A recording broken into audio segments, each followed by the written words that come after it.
Assalamualaikum warahmatullahi wabarakatuh.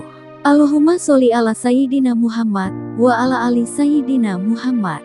Pemirsa yang dirahmati Allah, marilah kita simak ceramah dari Buya Ar-Razi Hasyim dengan tema kunci agar mendapatkan pertolongan Allah. Sebelumnya marilah kita perbanyak sholawat minimal 1000 kali sehari, agar hidup kita penuh barokah dan mendapatkan syafaat kelak. Jangan lupa berikan dukungan kepada channel kami dengan memberikan super thanks seikhlasnya. Marilah kita doakan agar Buya Ar-Razi Hasyim dan keluarga diberikan kesehatan dan kebahagiaan dunia dan akhirat. Amin ya robbal alamin. Seorang yang ingin mendapat ridha Allah dengan meninggalkan dunia, maka yang dia lakukan dua hal. Satu, yatrukuha marratan binadaratiha wa na'imiha. Tinggalkan dunia itu gemerlapnya. Bukan berarti tinggalkan pekerjaan, Pak. Tinggalkan lifestyle pencinta dunia. Itu maksudnya. Nadarah itu artinya lifestyle, gaya hidup. Contohnya apa? Handphone setiap bulan ada yang baru nggak? Ya, antum kalau cinta dunia itu kalau keluar handphone baru itu nyesek. Handphoneku, ya mau ganti lagi. Levelnya naik beda, Pak. Kalau anak SMA, SMP, ya, kuliah itu mainnya di handphone, motor. Tapi kalau sudah kerja, sudah punya penghasilan yang lumayan tinggi, itu lifestyle-nya apa? Mobil, ganti-ganti mobil. Nyesek gitu ya. Apalagi mobil Jepang, tiap tahun ada gantinya. Bener nggak? Udah keren tahun ini, tahun depan nggak keren lagi. Sama, ibu-ibu kan, bapak-bapak, tahu nggak? Ada beberapa tas ibu-ibu itu lebih mahal dari mobil. Kalah, Pak, 4 Avanza ke bawah itu. Ke bawah itu. Ada. Ya, kita lihat. Sesekali saya lihat juga, wah, di pesawat itu, ya, di tempat lounge itu, sengaja taruh depannya, wah, lagi makan. Ya. Kalau kita kan naruh tas kan di bawah, ini di atas, Pak. Nah, kenapa? Harganya 4 kali Avanza. Berat itu, Pak. Itu lifestyle yang bikin capek, ya. Tapi kalau antum sanggup, boleh, tapi jangan dijadikan lifestyle. Itu kalau dijadiin pesantren udah jadi satu, Pak, ya. Ya, kalau masjid berapa, Pak, biayanya nih? Berapa M mau dibuat ini? 16. Ya, udah berapa persen tuh ya? Allahu Akbar. Ternyata orang Indonesia itu kaya-kaya, Pak. Orang Indonesia itu banyak duit. Mau tahu? Coba cek. Di Perancis itu yang paling banyak datang orang Indonesia, sama orang Cina, orang Korea. Ya enggak? Umroh setiap bulan berapa ribu orang Indonesia umroh. Banyak fulus, Pak. Apalagi Singapura, coba lihat. Ya, ramai nggak? Ramai sekali. Untungnya sekarang ada peraturan tidak boleh banyak-banyak nyimpen di bank luar negeri, ya. Baik. Jadi yang pertama, tinggalkan lifestyle-nya. Itu baru orang disebut meninggalkan cinta dunia. Tapi belum cukup. Belum cukup. Udah meninggalkan itu, nanti makan hati juga, malu juga. Kenapa? Belum mengatakan yang kedua. Supaya tidak ingat juga kemilau dunia, maka fala tuqbil ila ahliha. Jangan kamu sering-sering gabung, join, ketemuan, ngedate dengan ahli dunia. Kita udah ninggalin lifestyle begitu, ya. Ibu-ibu misalnya udah ninggalin lifestyle tas, tapi masih arisanan sama mereka, ya. Udah, nanti balik lagi begitu lagi. Kawan kita ingin tobat dari narkoba, udah tobat, udah berhasil sekian bulan, terus gabung lagi sama temennya, ngafe lagi sama temennya, sesama mantan, lama-lama balik lagi. Nah, ini yang dikatakan oleh ahli qalbu yang dulu mengatakan kepada pembunuh 100 orang. Apa kata beliau? Tinggalkan kampungmu. Kampungmu di situ artinya tinggalkan komunitasmu, tinggalkan ahli-ahli dunia. Bukan berarti kita gak kerja, bukan berarti kita tidak bergaul, bukan. Tapi kita gak lama-lama. Ini yang dimaksud oleh Nabi SAW. Wal yasa' baitak. Hendaklah rumahmu kamu buat lapang. Maka beberapa guru kita mengatakan rumah bagus itu sunnah. Bukan bagus itu mahal, Pak, tapi bagus itu kita buat nyaman, senyaman mungkin. Itu yang disebut wal yasa' baitak. Nah, sudah nyaman belum di rumah? Nyaman gak sama pasangan kita? Nyaman gak main sama anak-anak kita? Kalau udah antum udah dapat sunnah berumah tangga ya. Apalagi kata beliau, bahkan Allah, kenapa kita kalau ingin taat kepada Allah lalu kita dapat musibah, dapat ujian? Ternyata ada hadisnya, dan hadis itu diulang maknanya oleh Imam Abdul Hasan Ibn Sa'ih Ad-Dainuri. Apa kata beliau? Ba'du masyayikhina yaqulun, sebagian masyayikh kita berkata, man ta'arrada li mahabbatihi ja'athul mihan wal balaya bil awqar. Siapa yang berusaha cinta kepada Allah, menjalankan amalan-amalan para pencinta kepada Allah, maka dia harus siap-siap mendapatkan ujian, karena cinta itu dibuktikan dengan ujian. Kalau antum nggak siap diuji, jangan jatuh cinta kepada Allah. Ujian seorang laki-laki ketika mau melamar seorang perempuan apa? Si perempuan mengatakan, mas, ini maharku. Berani kasih? Berarti cinta, lulus pertama. Benar gak?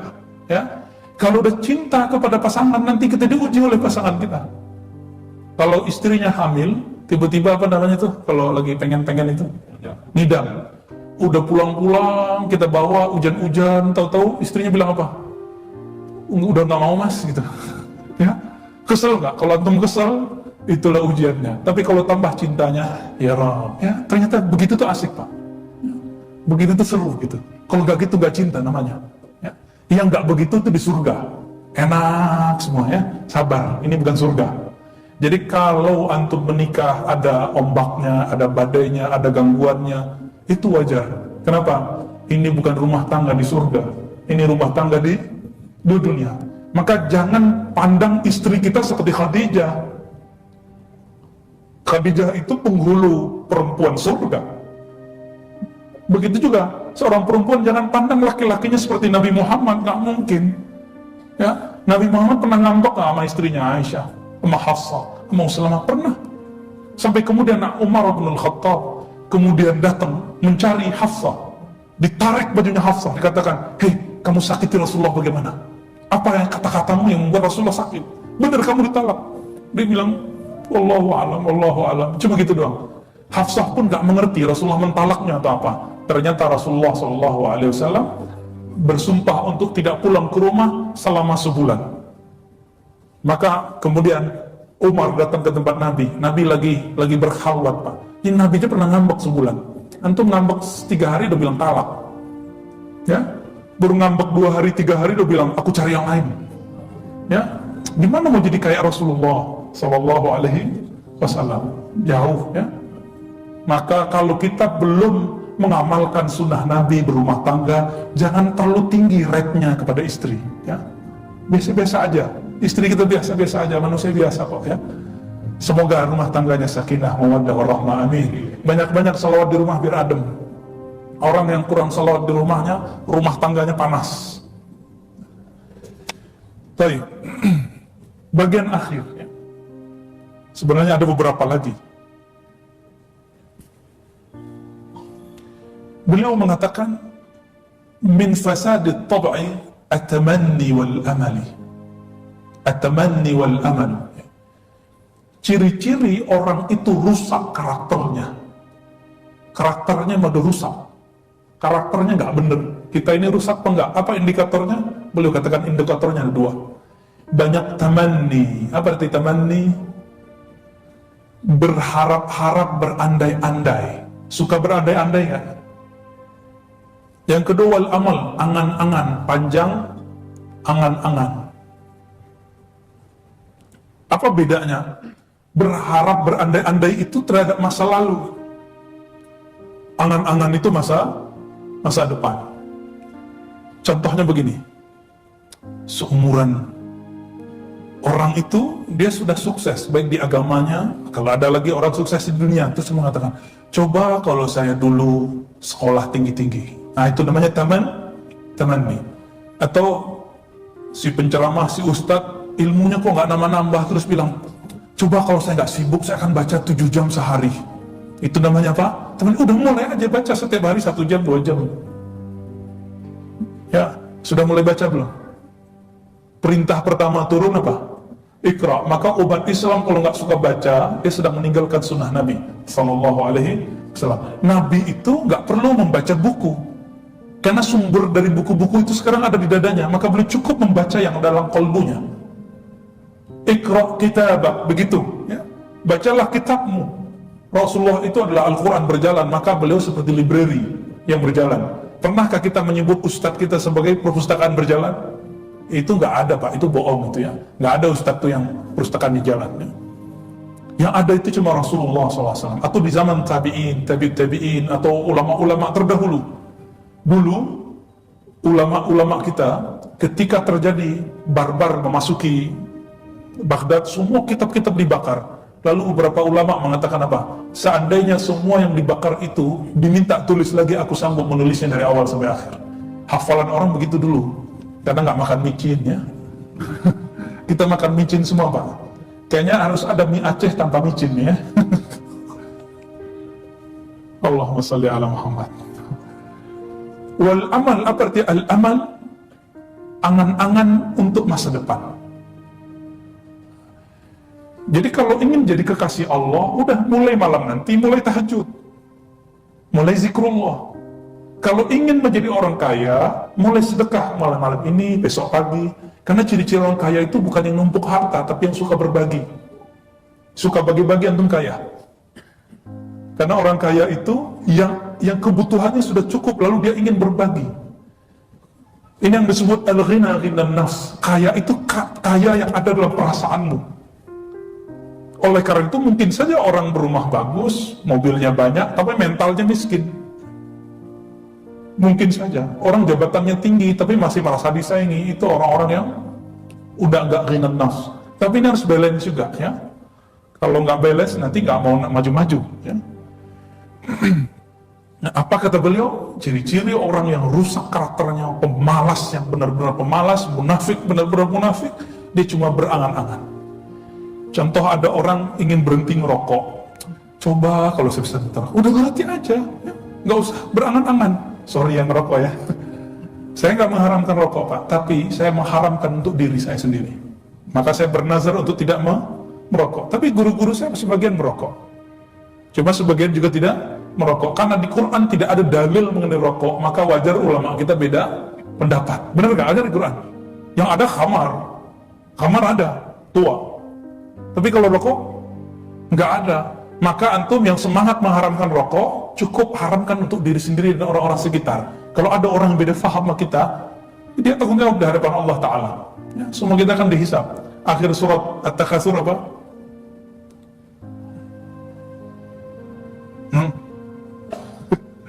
Nggak apa surat At-Takatsur? Akhir surat At-Takatsur. Setiap nikmat akan ditanya. Apa bahasa Arabnya? Yang kenceng. Summa latus alunna ma'izin anina. Itu kalimat dahsyat, Pak. Pakai la. La itu sungguh, benar-benar. Terus belakangnya pakai nun, nun taukid, benar-benar. Jadi 2 kali Allah itu sungguh-sungguh. Kemudian kamu akan benar-benar ditanya, sungguh benar-benar ditanya dengan semua nikmat yang kamu pakai. Nikmat nggak ngerokok, Pak? Dihisab nanti. Ya. Udah dulu ya. Oh, masih ada waktunya. Masih ada waktunya ya. Imam Ibn Sa'ih ini, beliau pernah juga mengatakan, mal ma'rifah, ketika ditanya, apa itu ma'rifat kepada Allah? Kan orang sering ngomong ma'rifat ya. Apa yang disebut bermakrifat kepada Allah? Beliau berikan contoh, bukan teorinya, itu boleh kasih contohnya. Ru'yatul minnah fi kullil ahwal. Engkau mengenal Allah, bermakrifat itu, bertauhid itu, engkau menyaksikan ada pemberian Allah di setiap keadaan. Ini berat ini. Bagi orang yang belum faham berat. Tapi kalau untuk sudah faham, itu tidak berat. Setiap keadaan, keadaan kita dua aja, senang, susah, ya, sakit, sehat, rezeki lapang, rezeki sempit, bener gak? Cuma dua itu aja, bolak-balik terus, bolak-balik. Waktu kita cuma dua itu aja, cuma dua itu waktu kita. Apa kata beliau? Menyaksikan anugerah Allah di setiap keadaan. Ketika kita senang, kita menyaksikan bahwa ini kebaikan dari Allah. Kebaikan itu dua, Pak. Kalau kita berbuat jasa, orang puji. Kalau kita memberi materi, kemudian orang berterima kasih. Itu dua-duanya sama. Kalau saya memandang itu pujian dari makhluk, maka ini tidak disebut berma'rifat. Tapi kalau saya memandang orang itu sedang memuji Allah, karena Allah sedang menutupi aibku dan menunjukkan kebaikanku. Antum begitu nggak? Kalau orang puji kita, apa adab kita? Ya Rabb, Engkau sedang sembunyikan aibku, Engkau sedang tampilkan kebaikan-kebaikanmu. Maka yang dia puji itu adalah Allah Ta'ala. Ini makna Alhamdulillahi Rabbil Alamin. Segala puji hanya milik dia, milik Allah Ta'ala, pemilik alam semesta. Maka ketika orang puji kita, dia nggak puji kita, Pak. Dia sedang puji Allah. Karena kalau kita nggak berhak dipuji. Makanya para pencinta itu ada dua, pencinta simpatisan, ada cinta hakiki empati. Maka murid terbagi dua, ada murid musiman, ada murid abadi. Jamaah musiman, ada jamaah abadi. Bedanya apa? Masih ingat kejadian guru kita, ya? Saya mengambil guru saya, ya? Agim. Walaupun saya nyantri, beliau nggak nyantri. Saya dokter, beliau nggak dokter. Saya bisa baca kitab, beliau saya nggak tahu bisa baca kitab atau nggak. Bagi saya, waktu kecil, yang menghibur akhlak saya, itu adalah beliau. Rekaman-rekamannya, kajian-kajiannya, ya? Itu betul-betul beda. Ketika beliau nikah lagi, ibu-ibu benci beliau nggak? Bapak-bapak yang benci beliau juga. Itu tanda kalau cintanya antum itu cinta tentang pikiran kita, tentang Agim. Apa yang kita pikirkan? Agim tuh orang suci, nggak mungkin loh dia nikah lagi. Masa orang suci nikah lagi, syahwatnya gede banget gitu, ya? Jadi kita sedang memuji pikiran kita sendiri, bukan sedang memuji dia. Maka seorang artis ketika ditanya, kamu maunya suaminya kayak gimana? Kayak AA gitu ya. Dulu ibu-ibu ngomong gitu ke saya. Ya kalau Agim yang poligami nggak apa-apa, kalau Ustadz jangan, masih bukan mahasiswa katanya. Ya satu aja belum waktu itu ya. Ternyata ketika Agim nikah, dia yang pertama menghujat Agim. Kenapa? Karena cintanya cinta simpatisan. Muridnya murid musiman. Ini yang disebut makomnya, makom kazib atau makom sadik. Murid yang sadik, gurunya di mana aja, dia tahu gurunya kan bukan nabi. Yang tidak dosa cuma nabi. Maka salah satu sifat wajib nabi tidak boleh ada dosa. Salah satu sifat wajib ustadz adalah pasti berdosa, pasti punya salah. Jadi Bapak Saudara, bukan Allah, jangan overestimate, jangan terlalu berlebihan memandang ustadz, jangan berlebihan menambang figur. Siapapun figur yang terkenal hari ini, jangan terlalu tinggi. Semuanya akan berubah pada saatnya. Semoga Allah menutupi aib-aib kita semua, dan semoga Allah menjadi kita hamba-hamba yang cinta sejati, bukan cinta musiman. Zikir nafas itu metodenya macam-macam. Ada yang menyebut la ilaha illallah naik, la ilaha illallah turun. Ada yang baca Allah, Allah naik, ya Allah turun dalam hatinya. Ada yang membaca dengan zikir yang tadinya kontroversial oleh sebagian orang yang tidak membaca buku-buku mereka. Itu zikir hu, Allah, hu naik, Allah turun. Apakah ini bid'ah? Zikir hu, Allah, hu gitu ya. Kami sudah kaji kitab yang pakar sekali membid'ahkan itu, namanya Al-Ibda' fi Madaril Ittida', karya salah satu ulama Al-Azhar, Syekh Ali Mahfuz. Langsung ditakriz oleh Syekh Muhammad Abduh, Imamul Islah, imam yang ahli tajdid di zamannya, ahli pembaruan. Itu inspiratornya Buya Hamka, Syekh Muhammad Abduh. Di situ ketika nulis tentang bab zikir tasawuf, dia sampai kepada bab tentang cara-cara zikir, sampai ke satu sub zikrul mufrad, zikir dengan satu nama, Allah, Allah, Hay, Hay, Qayyum, termasuk hu gitu ya. Boleh atau tidak? Lalu dipaparkan di situ, ada yang mengatakan boleh, ada yang mengatakan tidak boleh. Awalnya saya kira si pengarang akan mengharam dan membid'ahkannya, Tapi saya terkejut di bagian belakang, dia kemudian mengurai perdebatan itu. Hasilnya dia mengatakan, setelah kami kaji, kalimat hu beda dengan anta, ana. Sama-sama kata ganti. Ana, aku, anta, kamu. Hu, huwa, dia. Apa beda huwa dengan ana, anta? Coba lihat di Quran. Hampir semua kalimat la ilaha illa itu Allahnya cuma 2 atau 3 ayat. Selebihnya la ilaha illahu. Coba cek Pak, benar nggak? Nanti kita lihat lebih dari 20 la ilaha illallah itu belakangnya hu, la ilaha illahu. Ini yang bikin saya kaget, imamnya ya, Syekh Ali Mahfuz. Dia berani kemudian mengurai. Lalu surat Al-Hasyr ayat 20-an itu ya, huwallahul ladzi la ilaha illahu. Seharusnya nama yang jelas dulu, baru nama ganti, kata ganti. Seharusnya kan Allahu huwallazi, kan begitu ya, Allah dialah, kan begitu seharusnya.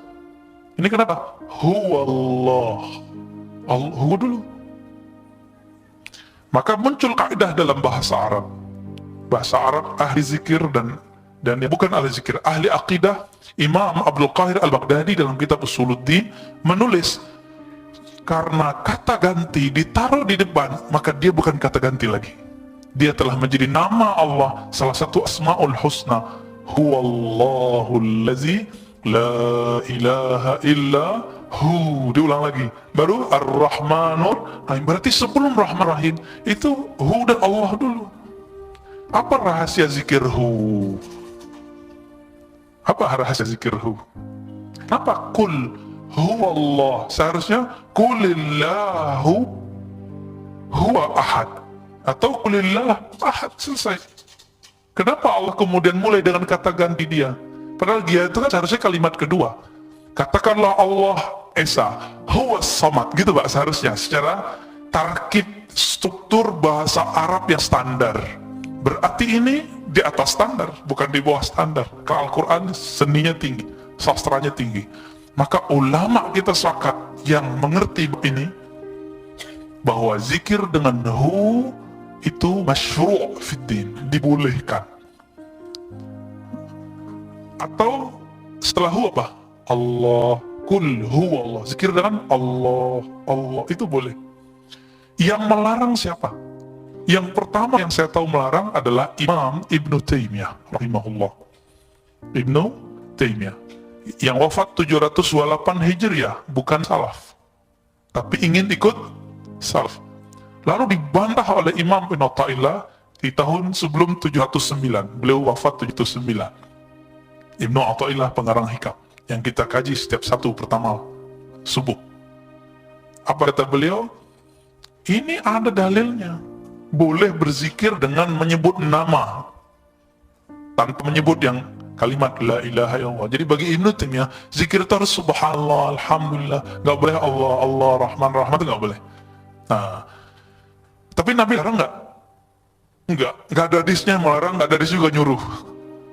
Gimana? Hanya ulama yang memahami di mana larangannya, di mana suhannya. Maka ini bab ijtihad. Tapi saya lihat mayoritas ulama membolehkan. Jadi nanti kalau ada komunitas zikir membaca Allah, Allah, Allah, Allah, itu tidak bid'ah, ya. Ada zikir hu Allah, itu boleh, ya. Jangan kita bilang, oh zikir hantu apa lagi? Baca dong, ini kitab gampang dipelajari Pak, udah ada PDF-nya. Sudah ada PDF-nya, kok gak baca gitu? Tapi belum ada terjemahannya. Ya, Ibnu Atta'illah punya karya, ya, kitab Al-Ismul Mufrad dia punya. Baik.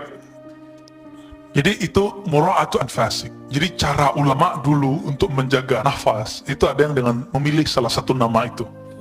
Antum boleh pilih itu ya. Nah, tapi saran saya tanya ke ahlinya bagaimana cara menerapkannya. Ya. Karena di belakang ada Pak, siapa tadi yang senam-senam itu? Ya. Itu pun harus pakai guru Pak ya. Harus ada yang dicontoh di depannya. Baik. Imam Ash-Shibli ditanya mengenai kapan seseorang hamba, seorang kita ini layak disebut murid seorang sufi. Coba lihat, selama ini kita ngejek-ngejek sufi nih. Apa kata beliau? Murid itu, belum guru ya, belum syekh, belum wali, baru murid. Kapan seseorang pantas disebut murid? Apa arti murid? Dari kata arada yuridu.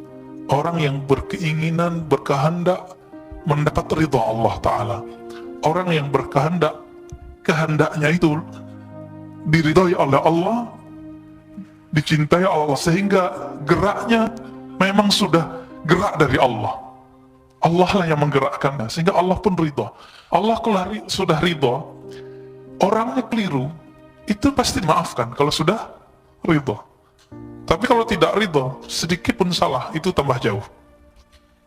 Apa kata beliau? Seseorang akan menjadi murid hakiki, akan mencapai keridhaan Allah hakiki. Apa? Idza stawat haluhu fi safar wal hadar. Jika amalnya itu stabil, mau lagi traveling, safar, ataupun lagi nginep, lagi tinggal di rumah. Ini coba cek. Kalau lagi pergi ziarah ke Nabi, umroh, pergi traveling ke Turki, ke Perancis, ke Australia, itu amalan tahajudnya berubah nggak? Zikir pagi sorenya bolong nggak? Ya, zikir nafasnya hilang nggak? Ternyata pilot itu lebih keren dari ustadz. Pilot itu kalau dia lewat ke jalur yang turbulennya tinggi, semua nama Allah itu keluar di belakang. Penumpang nyebut nama Allah semua, Pak. Allah Akbar, Allah Akbar. Biasanya yang paling tenang itu yang udah biasa zikir. Yang paling ribut itu, dia hanya ingat Allah saat susah. Ingat Allah kalau mau mati doang. Emang kita kapan matinya dia nggak tahu. Bapak masih ingat nggak? Saudara masih ingat? Dulu awal naik pesawat takut mati nggak? Dari awal naik sampai akhir turun, itu nama Allah nggak putus. Bisa nggak hidup begitu? Itu yang sebenarnya murid. Kalau rasa itu dibawa ketika kita hidup begini, maka Nabi mengatakan kepada sahabat-sahabat beliau, jadilah engkau seperti orang-orang yang abirus sabil. Apa arti abirus sabil? Orang yang musafir. Jadi ciri-ciri kalbunya sudah kalbu murid. Apa ciri-cirinya? Safar atau tidak safar, tahajudnya, witirnya, minimal witir. Witir gak lepas. Salah satu yang saya rindu dari naik pesawat lama-lama, itu saya khataman zikir, Pak, di pesawat. Jadi kita bawa alas-alas itu, nanti kita punya target-target. Nanti kan ada petanya, sampai di mana target zikir apa gitu. Dan itu nikmat sekali. Semoga nanti sebelum safar belajar zikir safar ya, biar nanti connect-nya tinggi. Kalau enggak nanti sibuk kemana? Nonton gitu. Nonton nanti setelah zikir. Nah inilah yang saya lihat betapa kolbu ini gampang sekali berubah. Kalau udah 2 kali, 3 kali naik pesawat, sibuk pakai headset, dengerin lagu dangdut lagi. Ntar meninggal, waktu bangkit di alam kubur, pertama yang dicari, mana headsetku? Allahu Akbar. Wal mashhad wal maghib, ya. Wa su'ila 'anil zuhud. Suatu kali beliau ditanya mengenai zuhud, praktisnya zuhud itu gimana, wahai Imam Ash-Shibli? Apa jawaban beliau?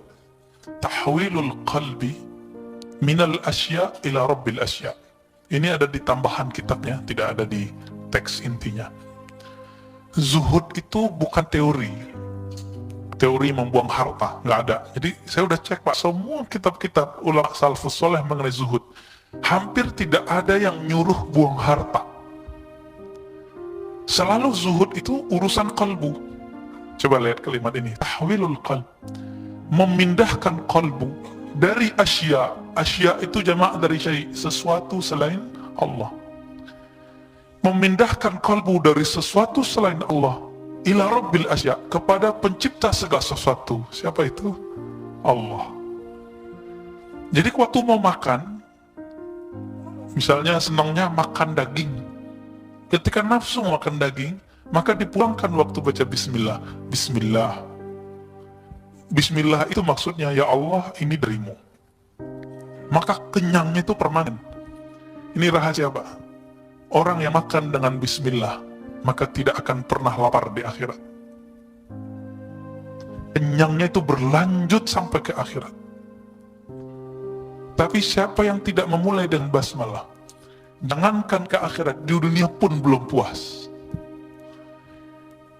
Penuh perutnya, tapi belum puas mulutnya, lidahnya, jadi begah. Nah itu dia. Kok tiba-tiba udah penuh aja nih perut, tapi kita merasa kayaknya belum cukup. Nah ini dia. Kenapa?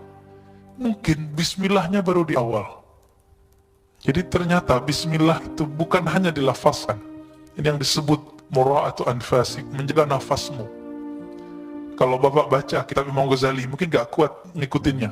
Imam Ghazali mengatakan di Ihya Ulumuddin, salah satu adab makan, setiap menyuap, itu baca bismillah.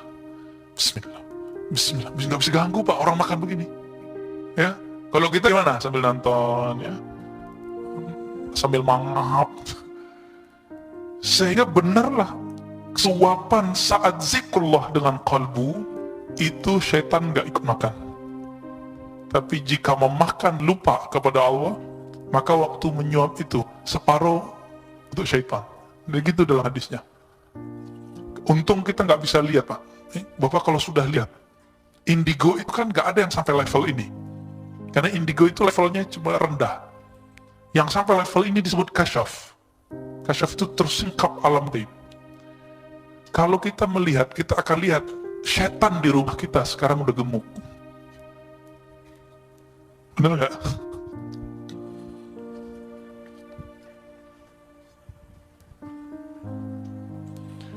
Imam Junaid melatih Imam Shibli ini berat sekali. Hari ini nggak boleh diikuti, Pak, metode ini.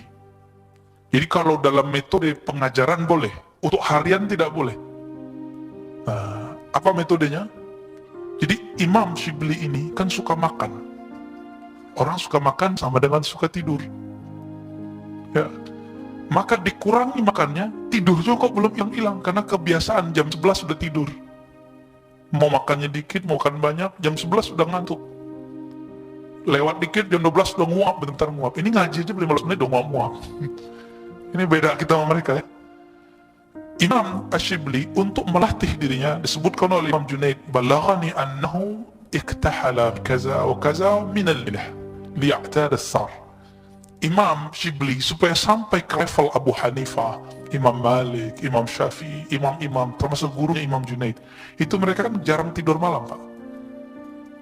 Jarang tidur malam. Jangan diadu dengan riwayat Abu Darda, ya, dengan Salman Al-Farisi. Ini beda konteks. Ketika beliau ngantuk, apa yang melakukan?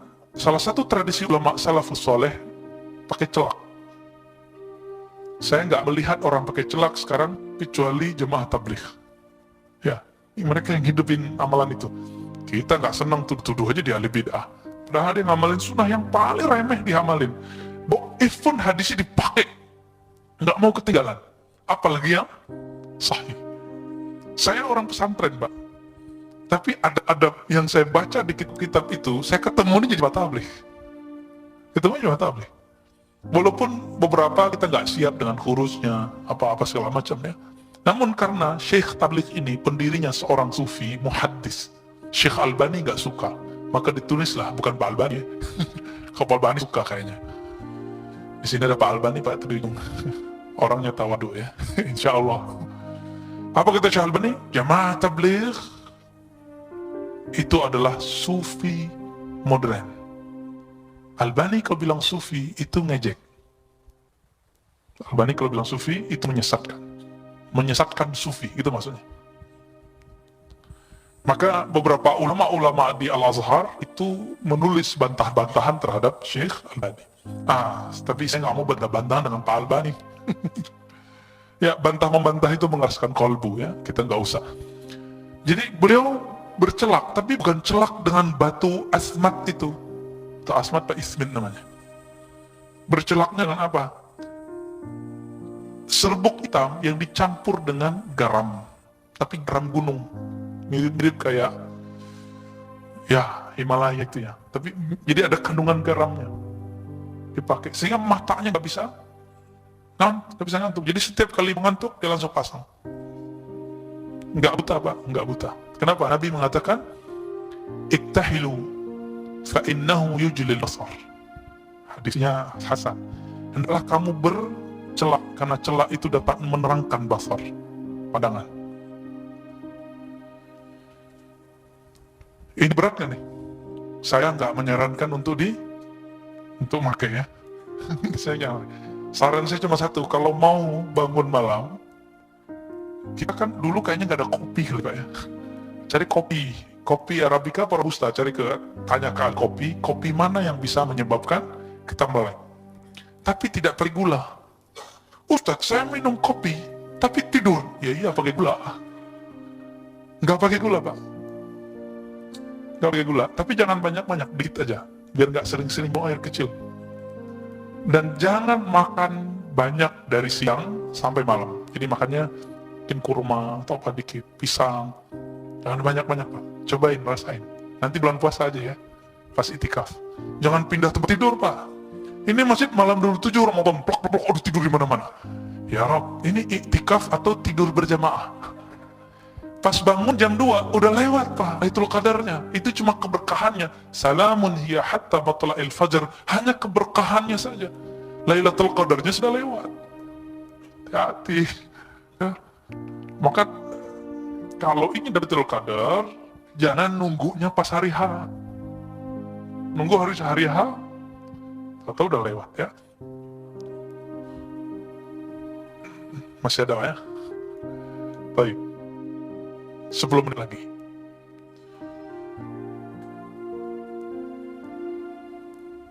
Beliau ditanya mengenai kok sholat itu banyak pikirannya gitu. Jadi di abad ketiga beliau sudah siapkan jawabannya untuk sekarang Pak. Sekarang abad 15 Hijriah ya, 1400-an. Jadi nggak usah mikirin Mahdi turun dulu, siapkan diri. Pantas nggak saya jadi pengikut Mahdi? Mau turun esok juga nggak apa-apa. Masalahnya pantas tuh nggak? Ya, coba lihat. Laisa yakhturul qawnu bibali wa kaifa yakhturul qawn bibali man afal muqawwin. Beliau mengatakan, aku tidak pernah kepikiran makhluk bahkan di luar sholat. Bahkan di luar sholat. Kalau kita jangankan di luar sholat, dalam sholat pun lengkap. Habis ini, sehingga khatam, ya, bukan khatam Quran Pak, khatam ingatnya macam-macam, sampai kemudian ada ejek-ejekan kiai ya, ketemu kunci, itu kan karena itu sebenarnya kiainya itu sendiri yang ketemu kuncinya dalam sholat. Kalau bahasa sahabat kita, senior kita sebenarnya, Ustadz Abu Sangkan, apa kata dia? Yang bilang khusyuk mustahil berhenti jadi kiai. Horor juga dia, tapi itu benar Pak, kalimat itu benar. Yang bilang mustahil atau susah khusyuk berhenti jadi kiai, berhenti jadi ulama. Kenapa? Karena itu sudah kiamat.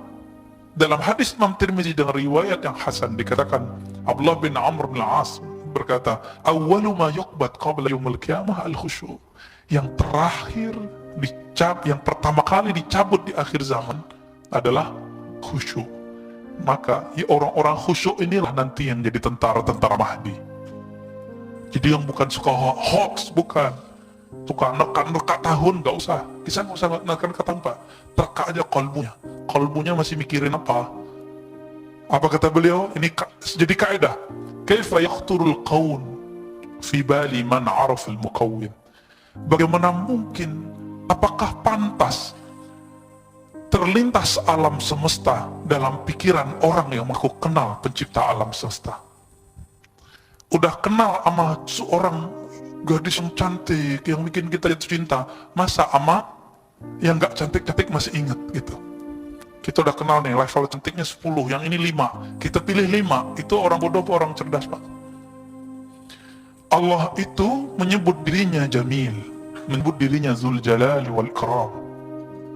Artinya semua keindahan ada padanya. Kalau orang sudah mengenal yang maha indah itu, mungkinkah dia memikirkan indah-indah di bawahnya?